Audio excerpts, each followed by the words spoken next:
히브리 성서 연구소 크네시아 마컴 오신 여러분들을 환영합니다. 지난주 우리는 느보산에서 모세의 떠나감에 대한 이야기를 배웠습니다. 옐렛, 바이엘렛 모세. 이번 주 토라 파라샤는 하아지노입니다. 하아지노. 하아지노는 신명기 32장 1절부터 52절 말씀인데, 신명기 32장은 어떤 단순한 그 어떤 심판의 노래가 아니라 하늘에서 비와 이슬처럼 내려온 지혜가 광야에서 한 백성을 형성하고 또 배반과 심판을 통과하게 하며 마침내 이제 느보산에서 다음 세대로 넘겨지는 언약의 노래입니다. 하르느보라는 뜻은 느보산이라는 뜻은 느볼은 그의 예언이라는 뜻입니다. 그의 예언. 모세가 이제 느보산에서 말한 모든 것은 곧 그의 예언이 잉태될 거라는 뜻입니다. 오늘 함께 나눌 말씀은 이 32장 전체를 흩어진 상징의 우리 집합으로 읽지 않고 하나의 큰 흐름으로 읽고자 합니다. 곧 비와 이슬은 하늘에서의 지혜의 하강을 이야기하며 또 광야의 생활은 광야의 양육이죠. 어린 존재를 형성하는. 음. 그리고 이제 약속의 땅에 넘어가서 여수론의 타락은 수용성의 상실을, 그리고 누보서는 이제 우리 그 의식의 전환과 세대의 이양을 보여주고 있습니다. 이때 하아지누는 이스라엘에 주는 경고의 사이이면서 동시에 티쿤, 곧 깨어진 세계를 다시 잇는 노래가 됩니다. 왜 모세가 마지막에 이 노래를 남겼는가라는 질문을 해볼 필요가 있습니다. 모세는 죽기 직전 법조문 율법만 남기지 않고 이스라엘이 영영이 부를 노래를 남겼습니다. 전통 유대 해석은 이 노래가 이스라엘에 대한 하나님의 증언이 될 수 있도록 주어졌다고 설명하며 또 하늘과 땅을 증인으로 세우는 언약적 성경을 강조하고 있습니다. 따라서 하하진은 단순한 그 어떤 감성의 산물이 아니라 언약 재판의 증언문이며 동시에 후대의 기억장치라는 말입니다. 노래는 논리보다 더 깊이 사람 안에 남습니다. 카발라적 시각에서 노래는 흩어진 것을 한 중심으로 모으는 형식입니다. 산문은 설명하지만 노래는 우리의 영혼 안으로 침투하기 때문입니다. 그래서 모세는 마지막에 설명문이 아니라 노래를 남깁니다. 하나님의 말씀은 머리로만 보존되지 않고 우리의 입술과 호흡과 기억 속에서 살아있어야 하기 때문입니다. 여러분들이 하인을 읽을 때 중요한 것은 이 장 전체를 몇 개 이거 따로 노는 어떤 상징적으로 분해하지 않는 것입니다. 예를 들면 뭐 하늘, 땅, 또 비와 이슬, 또 반석, 굳은 반석, 또 독수리, 포도나무, 뭐 칼, 비, 뭐 속재, 뭐 누보산, 모두 다 한 흐름 속에서 움직입니다. 그 흐름은 바로 이것입니다. 하나님은 위에서 지혜를 내려보내시고 그 지혜로 한 백성을 기르시며 그리고 그 백성이 배반할 때 심판으로 정화하시고 마침내 그 언약을 다음 세대로 넘기십니다. 먼저 하늘에서 내려오는 지혜인데 비와 이슬의 언약에 대해서 살펴보도록 하겠습니다. 하늘과 땅은 증인입니다. 본문은 31절 말씀인데 같이 한번 읽어보도록 하겠습니다.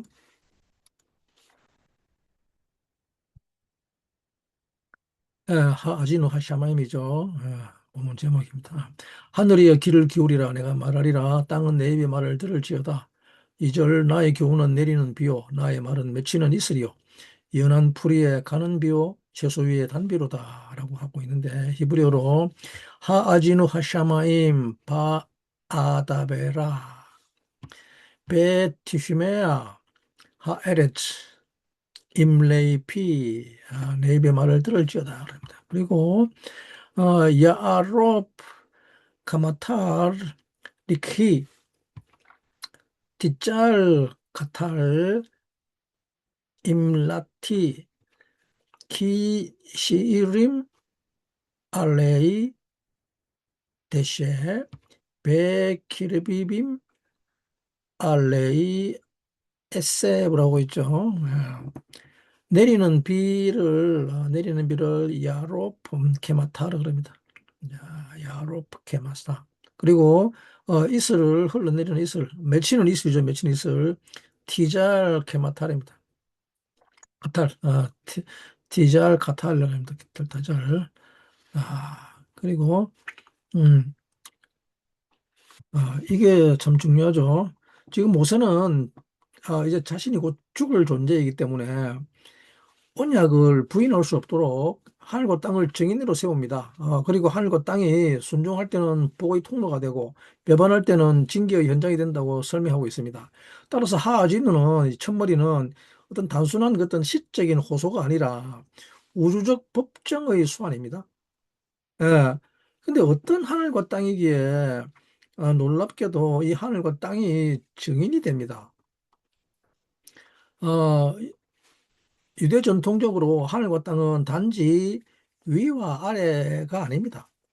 하늘은 하나님의 뜻과 빛이 내려오는 질서며 땅은 그 질서가 역사와 몸과 공동체 안에 받아들여져서 열매 맺는 자리입니다.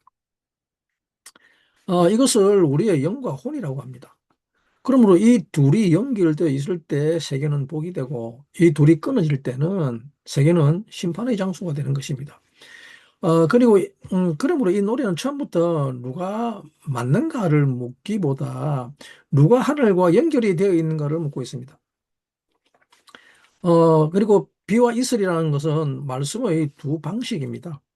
2절에서 모세는 내 교훈은 비처럼 내리고라고 하고 그리고 내 말은 이슬처럼 맺힌다고 합니다. 전통 주석은 이 비와 이슬을 모두 하늘의 은총으로 읽으면서도 비는 상황에 따라 많고 적음이 달라질 수 있지만 이슬은 더 지속적이고 조용한 은총의 이미지를 구분하고 있죠. 유대 전통은 이 가는 비와 단비의 차이를 통해서 말씀이 한 가지 방법으로만 역사하지 않음을 강조하고 있습니다. 이것이 32장 전체를 읽은 열쇠입니다. 하나님은 폭풍처럼만 말씀하지 않으십니다. 때로는 하나님은 이슬처럼도 말씀하십니다. 어떤 때는 우리의 온 삶을 뒤흔드는 사건으로 말씀하시고 어떨 때는 조용히 새벽마다 영혼을 적시는 방식으로 말씀하십니다. 그리고 하아지는 심판의 장이기 이전에 한 세대를 길러내는 말씀의 방식에 대한 계시란 말입니다. 이것을 카발라 언어로 말하자면 비는 위와 아래가 맞물리는 어떤 상호적 흐름이고 이슬은 인간의 준비 이전에도 이미 내려와 있는 선행은총의 흐름이라는 것이죠. 즉 사람이 아직 충분히 기도하지 못했어도 충분히 거룩하지 못해도 하나님은 먼저 이슬처럼 다가오셔서 그 사람의 영혼을 적십니다.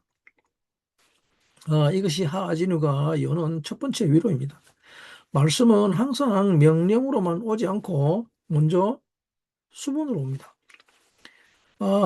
이슬이 왜 중요한가 그러면 히브리어로 이슬을 탈이라고 하는데 이 탈이라는 어근에서 탈이죠. 디잘 카탈 이슬처럼이죠.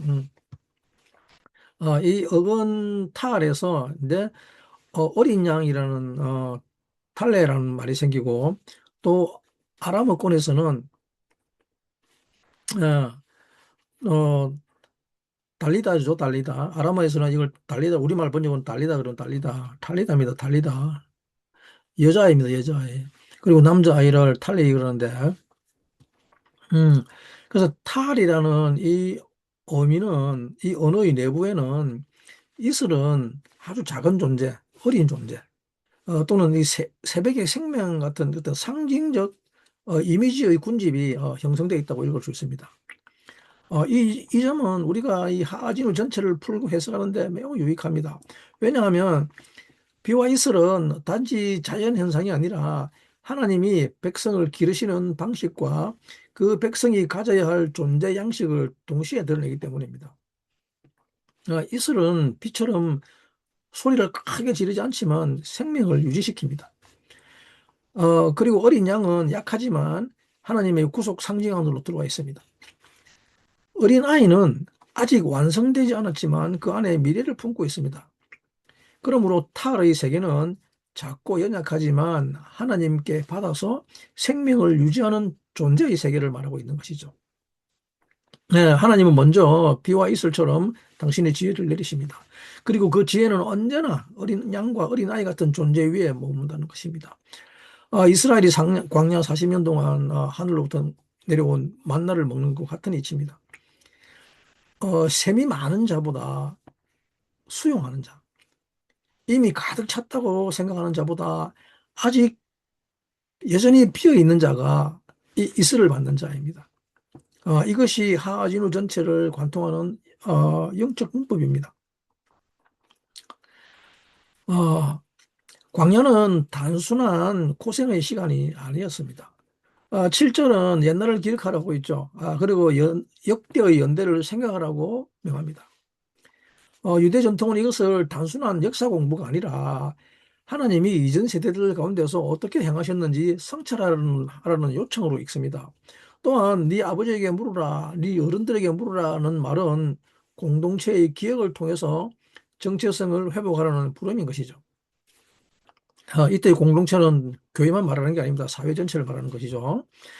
이 기억의 명령은 왜 오늘날 우리에게 중요한가 하면, 왜냐하면 광야는 이스라엘이 단지 고생한 장소가 아니라 이슬로 길러진 장소이기 때문입니다. 사람은 광야를 시험의 장소로만 기억하지만 하하진우는 광야를 양육의 장식으로 회상합니다. 하나님은 거기서 백성을 단련만 하신 것이 아니라 예치라 형성하셨습니다.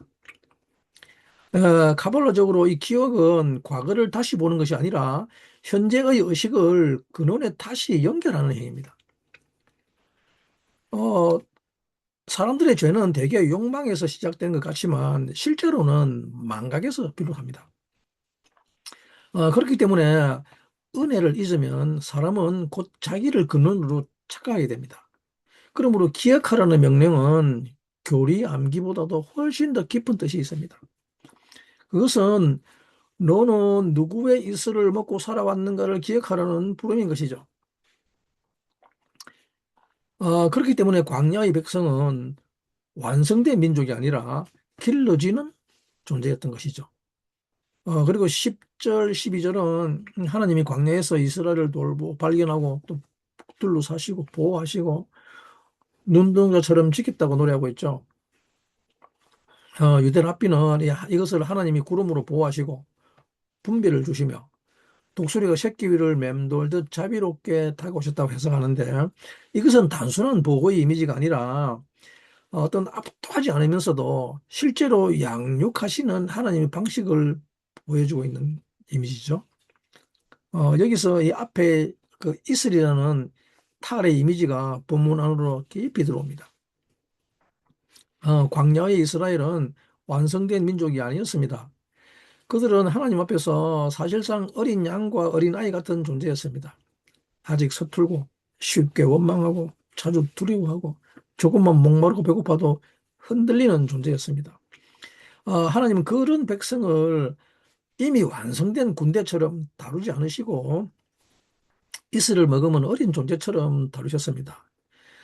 하나님은 강한 사람만 쓰는 분이 아닙니다. 오히려 하나님은 미성숙한 자를 기르시는 분입니다.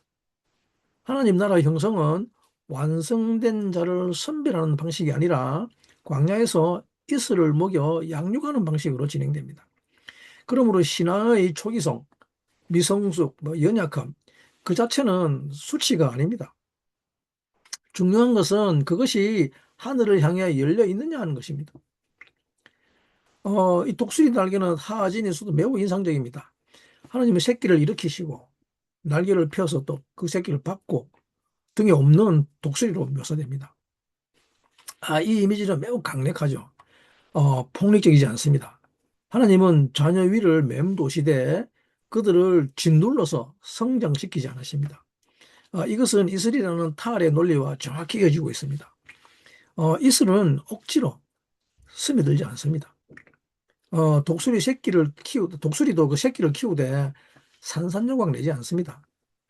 이것은 카발라적으로 신적 빛이 피조물을 파괴하지 않으면서도 실제로 변화시키는 방식을 상징하고 있는 것입니다. 너무 멀면 무관심하게 되고, 하지만 너무 강하면 오히려 소멸이 되지만, 하나님의 양육 방식은 가까이 오시되 존재를 부수지 않는 방식이기 때문이죠. 우리가 어떤 사람을 성장시킨다는 이유로 그 영혼을 압착해서는 안 된다는 것입니다. 어, 독수리처럼, 때로는 이슬처럼 다루셨다면, 어, 교회도 그렇게 다뤄야 할 것입니다.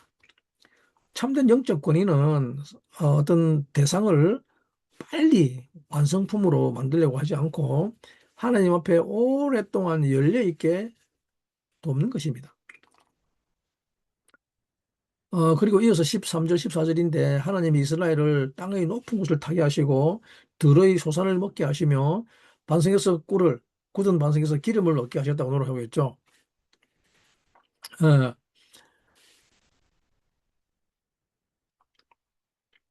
어, 히브리 본문은 제가 다를 안 적어놨는데 그냥 특정한 것만 알게 되겠습니다. 그죠? 반석, 그죠? 기름, 꿀, 젖이 흐르는 곳입니다. 그죠?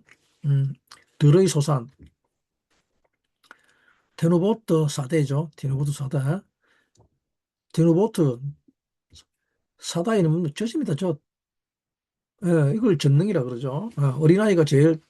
어린아이가 태어나면 이 어린아이에게는 엄마의 젖이 젖능입니다. 음, 이것을 들의 소산이라고 합니다. 그래서 반석에서 젖이 납니다.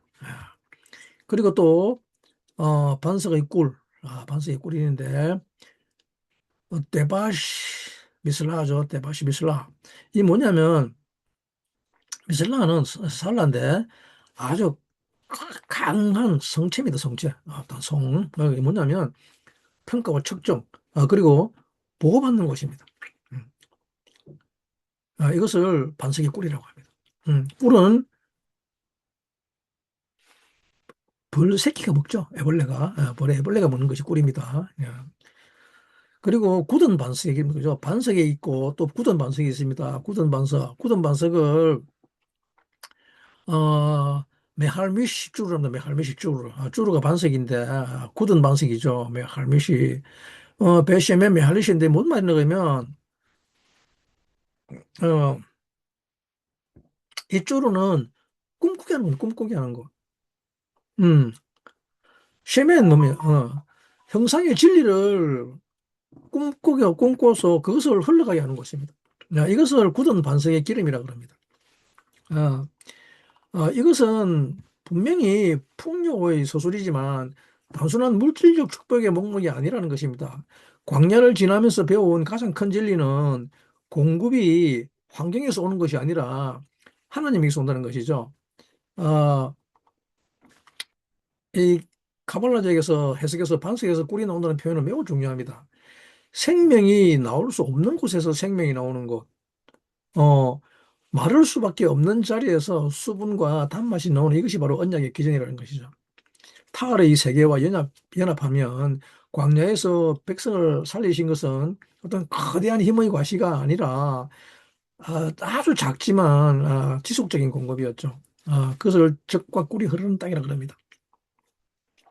만나도 그랬고 이슬도 그렇고 반석의 물도 그렇고 그리고 젖과 꿀은 전부 다 어린아이의 생명을 살리는 데 있습니다. 그러므로 이 하진우 7장 14절 말씀은 단순히 하나님이 잘해주셨다라는 회고가 아닙니다. 이것은 한 백성이 어떻게 길러졌는가를 보여주는 영적 생리학입니다. 그들은 비와 이슬, 그리고 반석의 꿀, 독수리의 날개를 타고 광야의 기억으로 형성되었다고 합니다. 다시 말해서 그들은 처음부터 자립적 존재가 아니라 하늘로부터 받아서 사는 존재였다는 것입니다. 근데 15절은 이제 하진우의 전환점이죠. 15절 말씀, 여수론이 기름짐에 발로 찼다 그럽니다. 여수론이 기름짐에 발로 찼다고 하는데, 베이스만, 예술은 바이바트죠, 바이바트. 발로 찼다. 예수로는 야사르가 그립니다. 야사르. 어, 유대 랍비는 이것을 풍요가 교만과 경멸로 바뀐 상태라고 있습니다. 결국 이스라엘이 자신들을 지으신 하나님과 구원의 반석을 멸시했다고 설명하는데, 문제는 풍요 그 자체보다 풍요가 만든 닫힌 의식이죠. 안타깝게도 이 제목에서 우리 앞에서 세운 이슬의 축이 무너져 버립니다. 광야의 이스라엘은 이슬을 먹는 존재였고, 어린 양처럼 어존족이었다면, 그리고 어린아이처럼 배워야 하는 존재였는데, 근데 여수로는 이제 스스로 충만했다고 느끼는 순간, 더 이상 이슬을 받을 수 없는 존재가 되어버립니다. 어린 마음이 사라져버리고, 자족의 마음이 들어섰기 때문이죠. 이것은 영적으로 매우 중요합니다. 하늘에서 내려오는 지혜는 언제나 빈 곳으로 흘러들어가기 때문입니다. 그릇이 이미 가득 찼다고 생각하는 자는 더 이상 비와 이슬을 은혜로 받지 않습니다. 어, 그러므로 이 여수론의 죄는 단순한 불순종을 넘어서 하나님 앞에서의 수용성의 상실을 말하는 것입니다. 삶의 목적이 바뀌었기 때문에. 이 지점에서 타락은 시작됩니다. 그리고 이어서 16절, 18절 말씀은 그들이 하나님을 질투하게 하고 귀신들과 새로 생긴 신들에게 제사했다고 하는데, 유대랍비는 이것을 단지 전통적 우상 수입이 아니라 자기 욕망에 맞는 새로운 우상 제적으로 해석하죠. 이스라엘은 남의 우상을 흉내낸 것에서 그치지 않고 자기 시대와 자기 욕망에 맞는 우상을 스스로 만들어냈습니다. 우상 숭배는 단순한 어떤 잘못된 대상을 향한 어떤 종교 행위 이상의 것입니다. 그것은 하늘에서 내려오는 흐름을 자기 내부에 가둬버리는 닫힌 회로가 되죠. 하나님에게서 받아야 할 생명과 의미를 비조된 힘 자체 안에서 완결시키려는 시도인 거죠. 이때 선물은 더 이상 통로가 아니라 목적이 되어버리고, 축복은 하나님을 향해 열린 문이 아니라 자아를 강화하는 자산이 되어버리죠. 이것을 타의 세계에서 보자면 우상숭배는 다름 아닌 어린 존재의 영성을 버리는 일입니다. 어린아이는 받지만 우상숭배자는 점령합니다. 음, 어린 양은 자신을 드리지만 우상숭배자는 모든 것을 자기 재단으로 끌어오게 됩니다. 이슬은 열린 표면에 맺히지만 닫힌 금속판에는 오래 머물지 않습니다. 굴러가 버립니다. 그러므로 여수론의 배만은 단지 어떤 윤리적 타락이 아니라 존재 양식의 붕괴를 말하고 있는 것이죠. 여수론 야샤르가 어근입니다. 목적을 잃어버린 상태입니다. 곧장 가야 하는데 어디로 가야 할지 모르고 있는 거죠. 그리고 여기서 19절, 20절은 하나님은 내가 내 얼굴을 그들에게서 숨기리라고 하시는데, 이것은 단지 어떤 감정적 거리두기가 아니라 그들이 선택한 그 단절의 결과를 스스로 경험하게 하시는 심판의 방식이죠. 유대 전통은 이것을 종종 헤스테르파님이라고 합니다. 헤스테르파님. 즉 얼굴의 숨김이라고 부릅니다. 얼굴의 숨김. 이것은 신적 빛이 완전히 사라졌다는 뜻이 아니라 빛이 더 이상 직접적으로 체감되지 않는 상태를 말하는 것이죠. 빛은 여전히 존재하지만 어떤 수용기의 방향이 왜곡됐기 때문에 어둠을 경험하게 됩니다. 앞서서 이슬을 받던 표면이 굳어버리겠다. 그러면 같은 새벽에도 더 이상 이슬은 스며들지 않는 것 같은 것이죠. 많은 크리스천들이 자기들의 영적 건조함을 단지 감정의 문제로 이해하지만은 아진우는 그것을 언약적 차원에서 다루고 있습니다. 때로 영적 메마름은 하나님이 사라지셔서가 아니라 우리가 이슬을 받을 어린 마음을 잃어버렸기 때문에 발생합니다. 그러므로 회복의 첫걸음은 더 강렬한 체험을 원하는 것이 아니라 다시 표면을 여는 것입니다. 이어서 22장 27절은 분노의 불, 기근, 칼, 공포, 흩어짐으로 가득 차 있는데, 그러나 동시에 하나님은 이 원수들의 오해 때문에 완전한 말살을 멈추시죠. 이것은 단순한 감정 조절이 아니라 언약의 이름을 보존하시려는 하나님의 자비를 말하는 거죠. 카발로적으로 심판은 파괴가 아니라 잘못된 구조의 해체를 말하고 있습니다.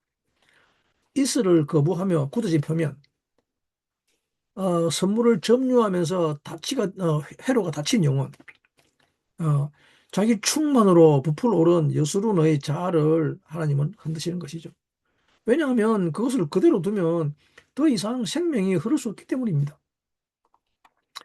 따라서 심판은 복음의 반대가 아니라 오히려 심판이란 거짓 기초를 무너뜨리고 다시 수용한 존재로 되돌리는 과정이 될 수 있는 것입니다. 하나님은 우리를 멸하시려고 흔들리는 것이 아니라 다시 이슬을 받게 하려고 흔드십니다. 이것이 하하진우의 엄중한 속에 숨어있는 자비입니다. 이어서 32, 33절은 그들의 포도나무가 소돔의 포도나무가 되며 그 열매는 독이 된다고 말하고 있는데, 이것은 어떤 외형상 풍성해 보이는 열매가 실제로는 죽음을 운반하고 있음을 폭로합니다. 열매는 타락은 반드시 열매가 없는 형태로는 오지 않습니다. 때로는 아주 풍성한 열매처럼 보이면서도 그 안에 독을 품고 온다고 합니다. 이것을 이슬의 축으로 다시 읽으면 문제는 뿌리죠. 이슬로 길러진 생명은 사람을 살립니다. 그러나 소돔의 뿌리에서 올라온 포도는 사람을 취하게 하고 죽입니다. 어린아이 같은 수용성이 사라진 자리에 자기 중심적 성취가 들어오면 겉으로는 열매가 많아 보여도 결국은 독이 된다는 말입니다. 교회적으로 이 대목은 매우 날카롭습니다. 열심이 많다고, 사역이 많다고, 또는 조직이 크다고 해서 자동적으로 생명의 열매가 맺히는 것이 아니라 오히려 어떤 것은 소돔의 열매일 수 있다고 합니다. 하하진우는 묻습니다. 지금 네 안에서 자라는 것은 이슬이 길러낸 열매인가 아니면 자아의 열기만으로 부풀어오는 소돔의 포도인가라고 묻고 있습니다. 자, 이제는 내가 그인 줄 알라 그럽니다. 내가 그인 줄 알아. 39절은 하하진우의 정상입니다. 이제는 내가 그인 줄 알라. 나 외에는 신이 없느니라고 하는데 하하진우의 심판과 회복, 상처와 치유, 죽임과 살리심이 모두 하나님의 단일한 주권 안에 묶여 있음을 알 수 보고 있는 거죠. 그래서 이제는 내가 그인 줄 알아. 나 외에는 신이 없느니라. 르우 아타 키 아니후 베에인 엘로힘 임마디라고 하고 있죠. 이 선언은 회복의 관문입니다. 왜냐하면 우상 숭배의 본질이 피조된 것을 절대화하는 데 있었다면 회복의 시작은 다시 근원으로 하는 데 있기 때문입니다. 이것을 카발라적 언어로 말하자면 흩어진 얼음이 다시 하나의 근원으로 재정렬되는 순간입니다. 여기서 중요한 것은 회복이 갑자기 강해지는 데 있지 않다는 사실이죠. 회복은 다시 마음을 여는 것입니다. 다시 수용하고 다시 받아들이고 다시 근원으로부터 살기 시작하는 데 있습니다. 하나님은 깨진 백성을 먼저 전사처럼 만들지 않으시고 먼저 다시 받아서 사는 존재로 만드십니다. 44, 47절에 모세는 이 노래를 백성의 귀에게 들려준 후에 이것이 헛된 말이 아니라 너희의 생명이라고 선언하고 있습니다. 전통 주석은 토라가 단순한 규범집이 아니라 실제 생명을 유지시키는 현시점을 강조하고 있습니다. 이 말은 장 전체와 정확히 일치하고 있죠. 광야에서 백성은 이슬로 살았고 결국 말씀으로 살았습니다. 그래서 미드바르입니다. 미드바르. 문제는 말씀이 없어서가 아니라 그 말씀이 더 이상 생명으로 받아들이지 않았다는 데 있죠. 근데 이제 모세는 다시 선언합니다. 말씀은 장식이 아니고 교양도 아니며 너의 생명이라고 합니다. 타의 영성과 연결하면 말씀은 어린 존재를 기르는 수분입니다. 하나님의 말씀은 강한 자의 무기가 되기 전에 먼저 약한 자의 호흡이 됩니다. 이것이 회복의 출발점입니다. 그 공동체는 이 말씀을 이용할 때가 아니라 다시 말씀에게 먹힐 때 살아납니다. 이어서 48절, 52절까지인데 하나님은 모세에게 느보산에 올라가서 그 땅을 바라보고 그곳에서 죽을 것이라 말씀하시죠. 느보산은 모압 땅 아바림 산맥의 붕어리로 모세가 약속의 땅을 전체로 조망할 수 있는 장소로 기억되죠. 많은 독자가 이 장면을 아쉬운 결말로 읽지만 이것은 하진우의 통합구조 속에서 보면 느보산은 부록이 아니라 종합의 산입니다. 왜냐하면 느보산에서 모세는 장 전체의 하나의 모티브를 하나의 시 안에서 본다고 해석할 수 있기 때문이죠. 하늘에서 내려왔던 비와 이슬, 그리고 광야에서 길러졌던 어린 백성, 그리고 여수론의 타락, 하나님의 얼굴 숨김, 심판, 그리고 다시 주어질 회복의 약속이 이 산 위에서 하나의 그림으로 모이게 됩니다. 느보는 새로운 정보를 받는 산이 아니라 이미 주어진 말씀의 전체 의미가 재배열내는 산이기 때문입니다. 이것이 바로 의식의 전환입니다. 모세는 느보산에서 내가 어디까지 왔는가만 보지 않습니다. 모세는 하나님이 무엇을 이루어 오셨는가를 봅니다. 자기 업적의 끝이 아니라 언약의 연속성을 보는 눈으로 전환되고 있습니다. 이것이 느보산의 첫 번째 영적 메시지입니다. 모세는 약속의 땅을 봅니다.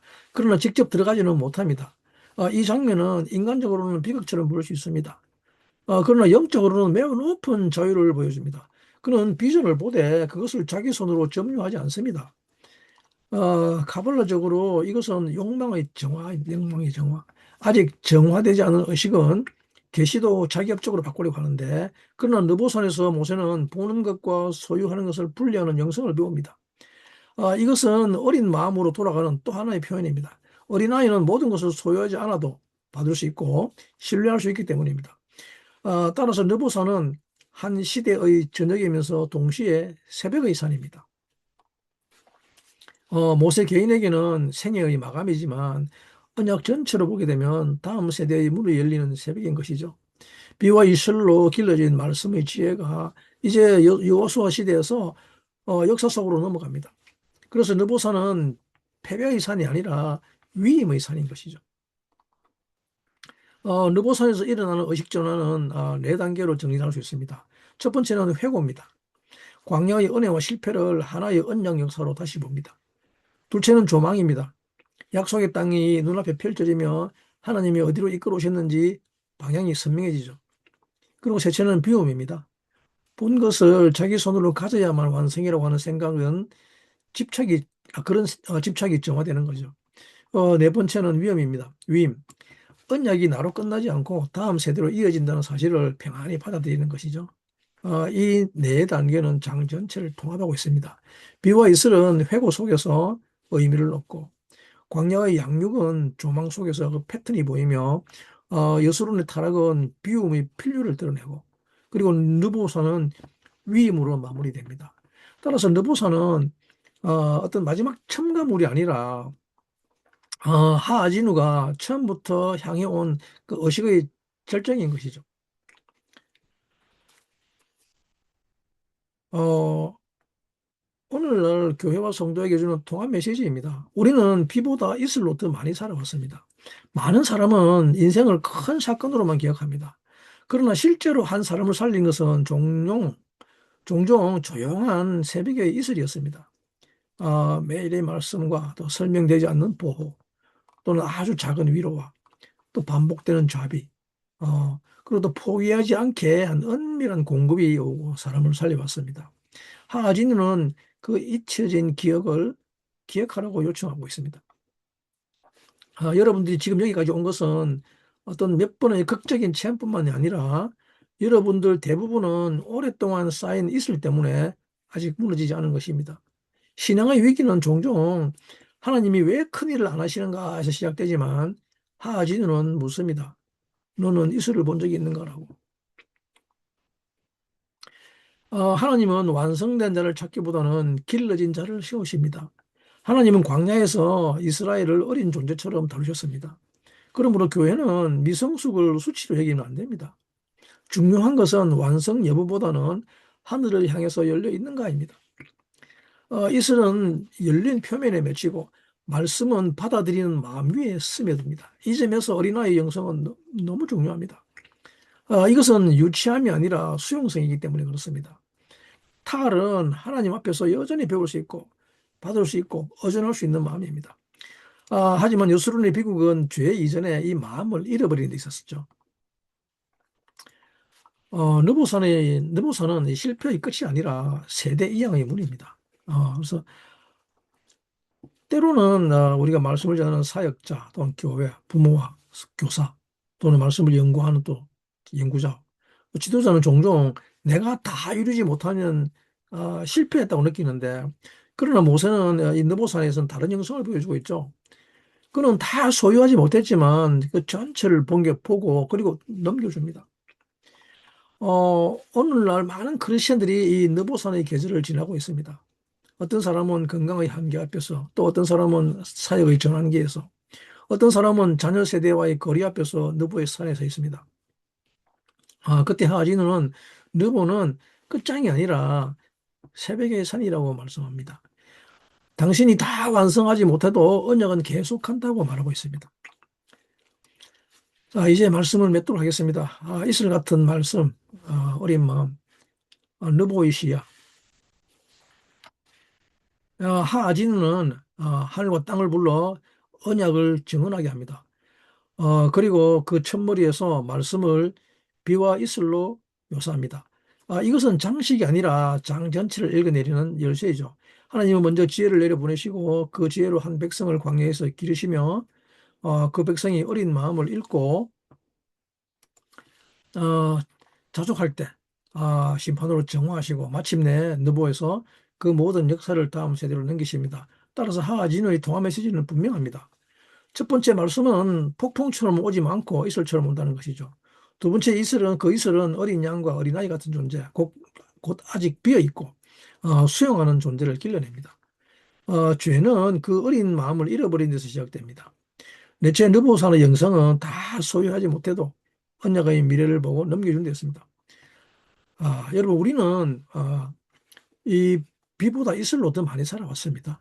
우리는 완성되어서 하나님께 쓰임받는 것이 아니라 하나님께 길러줘서 쓰임받습니다. 그리고 우리가 다 이루지 못해도 괜찮습니다. 하늘에서 내려온 지혜는 한 세대를 지나 다음 세대로 흘러갑니다. 그리고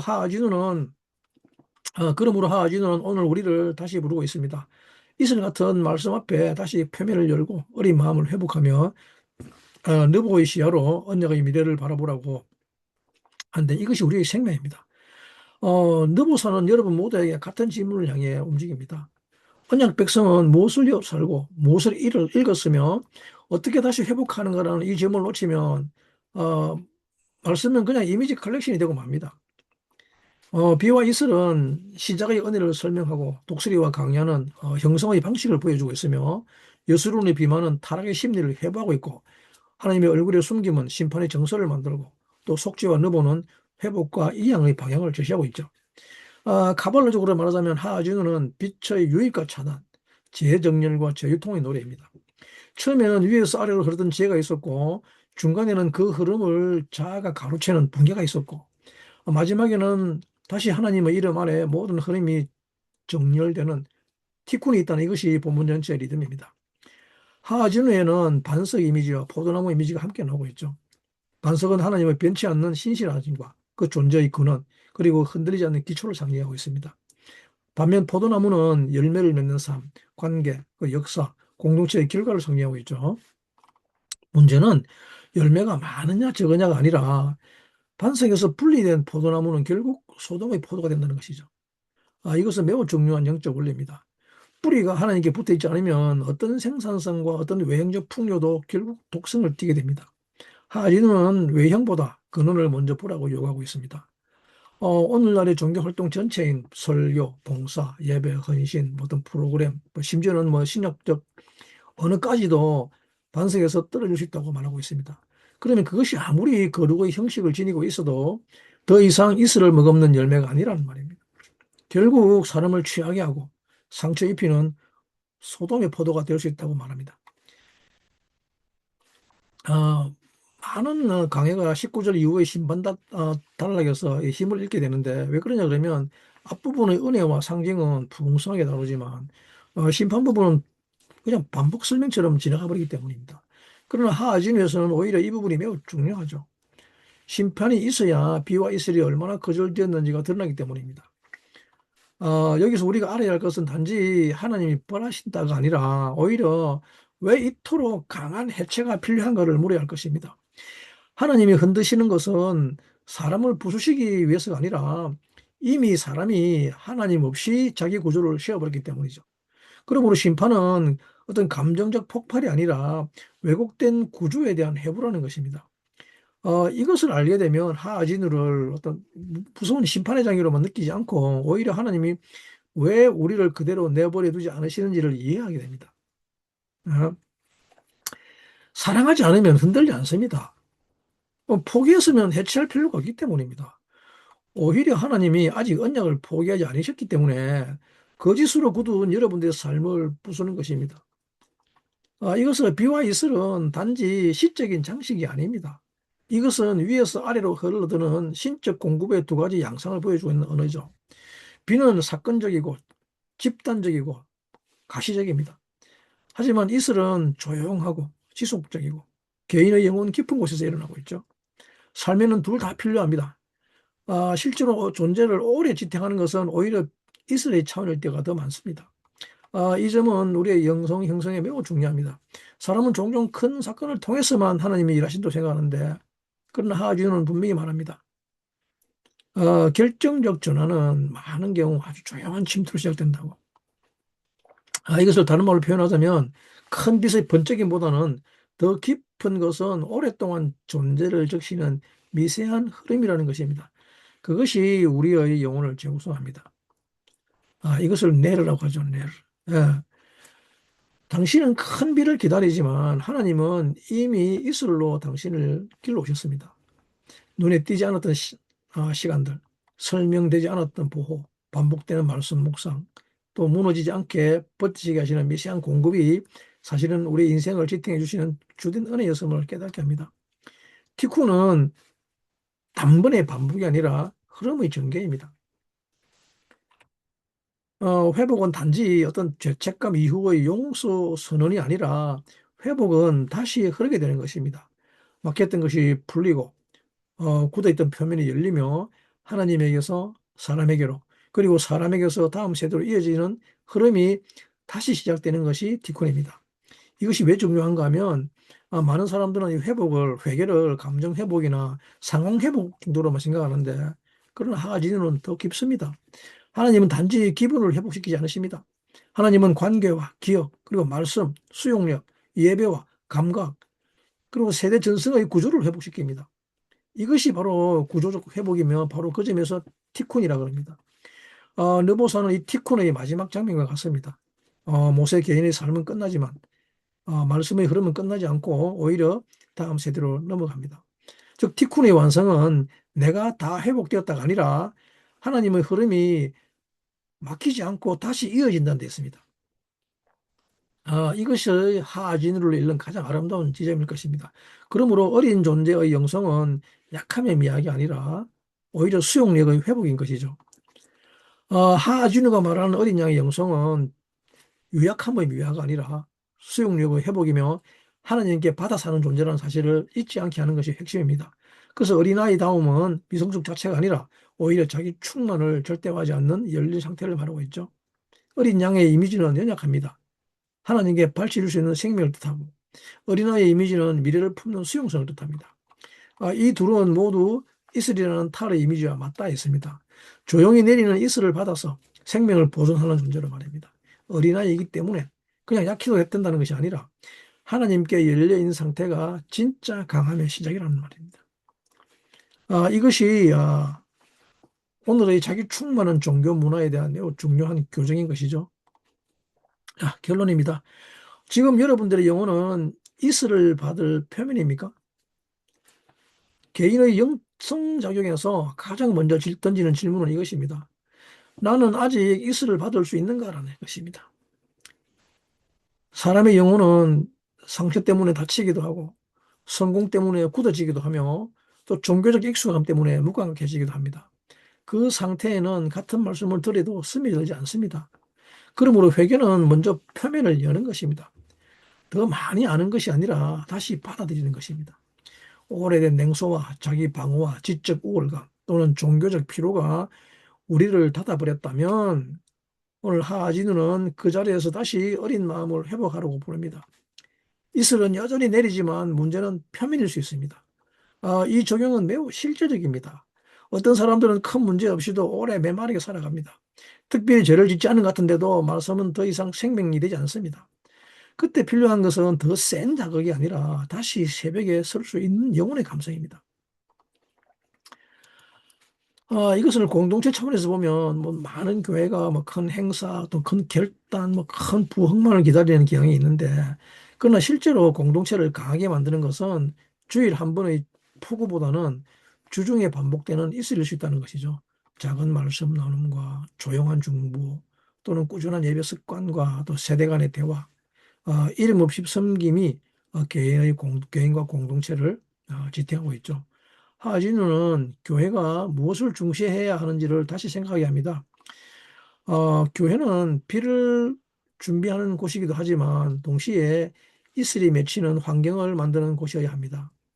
사람들의 영혼이 굳지 않도록 수용성과 경청과 회개의 공간을 지켜줘야 합니다. 그래야 말씀이 폭풍이 아닐 때에도 여전히 공동체를 먹일 수 있습니다.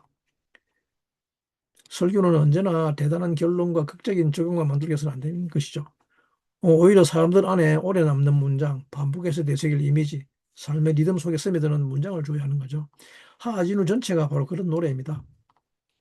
하아진우의 결론이 느보산이라는 사실은 우연이 아닙니다. 이 노래는 한 개인의 영성을 넘어서 세대 전성의 문제로 나아갑니다. 모세는 이 노래를 백성에게 들려준 후에 자녀들에게 명하라고 말하며 이것이 바로 생명이라고 선언합니다. 오늘 여러분들의 삶도 느보산의 영성이 살아나기를 간구합니다. 생명은 그렇게 다음 세대로 흘러갑니다. 한 주간 승리하시고 다음 주에 뵙겠습니다. 감사합니다.